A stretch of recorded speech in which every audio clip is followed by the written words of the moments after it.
e ci sono serate in cui non hai tante opzioni a disposizione. No, puoi soltanto alzare le mani e che faccio? Pettin fuori, mi complimento con l'avversario oppure giro la testa e me ne vado con la coda fra le gambe. Alle due preferisco sempre la prima. Questo Napoli è forte, troppo forte. Addirittura più forte mi sento di dire il Napoli di stasera, il Napoli che ho visto stasera, con le assenze, con questo nuovo assetto, con questi equilibri tattici, mi sembra addirittura più forte della squadra che l'anno scorso ha vinto lo scudetto. Forse so io, ma questo Højlund, ma questo Neres, i tre di dietro, McTominay che fa da molla, Di Lorenzo da una parte, Oliveira dall'altra. A me sta squadra qua stasera mi ha fatto, calcisticamente parlando,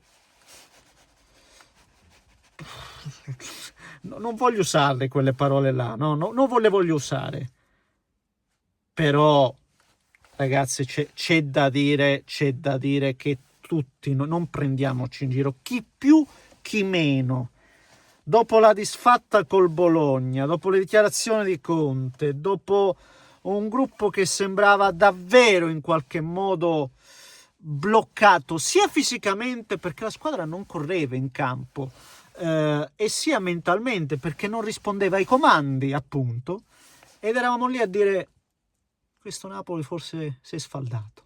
Lo abbiamo pensato. La verità è che no, non si è sfaldato e no, non si sfalda. Questo Napoli non si sfalda, questo Napoli non si batte. Il Napoli che ho visto stasera non si batte perché ha un motore diverso. Io stasera ho visto la Juventus, ho visto il Napoli, ho visto due cilindrate diverse. Poi la partita, attenzione, segna Zegrova, finisce anche in parità, ma non nulla mi vieta o nulla mi fa cambiare l'idea, ripeto, sull'esoscheletro di questa squadra. Nulla. Ne parliamo, signori miei, come se lo facciamo prima. Come al solito vi invito a spolliciare per l'Avico Algoritmo, se volete possiamo anche dare hype, ormai se ne inventano una più del... Se volete potete anche iscrivervi per seguire i prossimi contenuti. Ho visto la partita insieme a Mastromino e quindi domani magari vi montiamo anche la live reaction. Mamma mia, ve lo già dico, delle robe folle, veramente folle, Mastromino. Vabbè, avrete modo di divertirvi o di arrabbiarvi a seconda della vostra fede. Dindon, attivate un po' la campanellina, trovate tutto in descrizione. Grazie per il supporto. Sono stato un grande critico di Antonio Conte, io non ci tengo minimamente a nascondermi, assolutamente, però dinanzi a questo lavoro poi devo anche essere uno di quelli, il primo ad ammettere che Antonio Conte poi è riuscito a tirare di nuovo il massimo, sai, no, forse al 90, no, il massimo. Antonio Conte è riuscito dopo Bologna, andandosi in una settimana a Torino, cambiando l'assetto, forse anche un po' obbligato dagli infortuni, però l'ha fatto. Sì, ma sai, fortunato, però l'ha fatto, e oggi questa squadra risponde senza Lobotka, risponde senza De Bruyne, risponde senza Lukaku, risponde senza lo stesso Gilmour, praticamente senza Anghissà, senza il centrocampo titolare.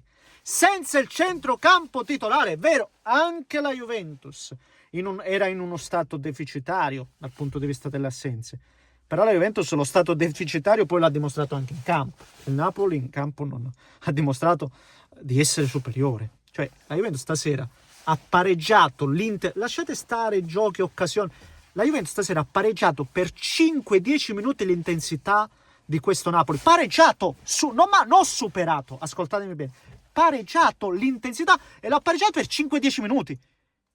per gli altri 80 minuti il Napoli aveva un'intensità diversa, duelli, ma una foga, una squadra attenta, concentrata, forte, sul pezzo. Sul primo tempo non ha subito niente, forse quella situazione, non so se era fuori gioco o meno, Kalulu, non mi ricordo, null'altro.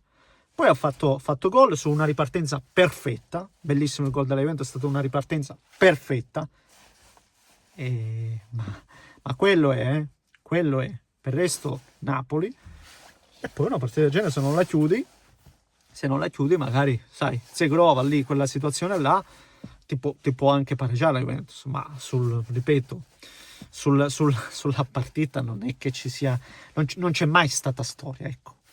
Se non, ribadisco, per quei 5-10 minuti. Poi Spalletti mi deve spiegare anche perché proprio stasera si inventa una squadra senza attaccanti e non sta pagando da nessuna parte giocare senza attaccanti. Lo vediamo con la Roma, che poi, a differenza della Juventus, però la Roma non ne ha attaccanti, la Juventus li ha. Sì, non ha Vlahovic, ha Openda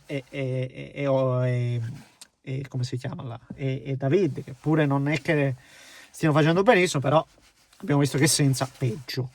E poi nel finale toglie Ildiz, non lo so se è scelta tecnica o se ha avuto un problemino, anche quella è una scelta discutibile, però ribadisco stasera, ma faccio fatica anche a parlare di Spalletti o di allenatore, perché proprio il diverso il motore, la sostanza, la cilindrata, ragazzi, la cilindrata. Ma che partita hanno fatto Neres e Højlund, che partita! Quando io vi dico questo Napoli mi sembra più forte dello scorso anno, proprio perché giocatori incredibili, cioè Neres ha fatto ammattire la retroguardia bianconera, li ha fatti ammattire, non lo prendevano mai, non l'hanno preso mai, e ha messo un sacco di palloni in mezzo, a parte l'assist, ma anche sul secondo gol, sempre una palla sua, ma non l'hanno mai preso. E Højlund da attaccante l'ha buttata dentro,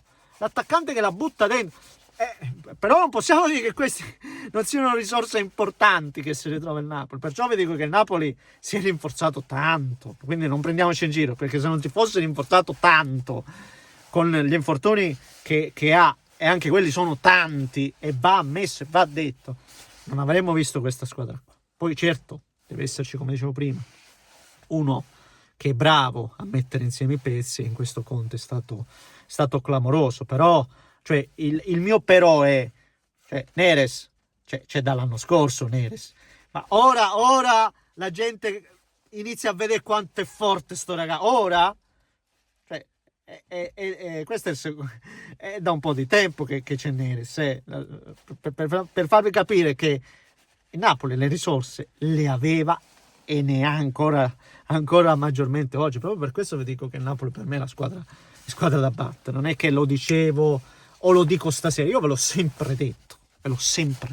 almeno questo concedetemelo, solo questo vi chiedo, ve l'ho sempre detto, questo Napoli è forte, per questo motivo per me è la squadra da battere, perché è forte ragazzi, e adesso la squadra che ha trovato di nuovo equilibrio, perché non le fai gol, perché non riesce a pareggiare quella forza, quell'intensità, quel dualismo che mettono appunto nei duelli.